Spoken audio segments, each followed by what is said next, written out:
মুন্সিগঞ্জের সিরাজদি খানের মালখানগর এলাকাবাসীর উদ্যোগে এবং মালখানগর কেন্দ্রীয় জামে মসজিদ কমিটির আয়োজনে দোয়া ও ইফতার মাহফিল অনুষ্ঠিত হয়েছে।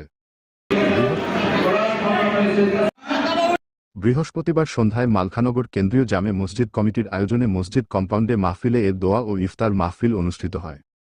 মালখানগর জামে মসজিদের খতিব ও ইমাম মুফতি মাওলানা মাহমুদুল হাসানের সভাপতিত্বে প্রধান অতিথি ছিলেন তালতলা বাজার জামে মসজিদের খতিব মাওলানা ইসমাইল হোসেন। এ সময় শামীম হকের পরিচালনায় অতিথিদের মধ্যে উপস্থিত ছিলেন মাওলানা আব্দুল আওয়াল জিহাদি, ইয়াসিন সুমন, মোহাম্মদ মহিউদ্দিন, খোরশেদ আলম, মোশাররফ হোসেন ভুট্টু। এছাড়া আরও উপস্থিত ছিলেন কাজী আখতারুজ্জামান রনি, নজরুল ইসলাম ব্যাপারী, রায়হান মাতবর, রোমান আহমেদ, চঞ্চল আহমেদ, আরিফুর রহমান মৃদুল, আশরাফুল ইসলাম, কাজী রূপম, জিহাদ, শাহজালাল, রবিনসহ স্থানীয় গণ্যমান্য ব্যক্তিবর্গ।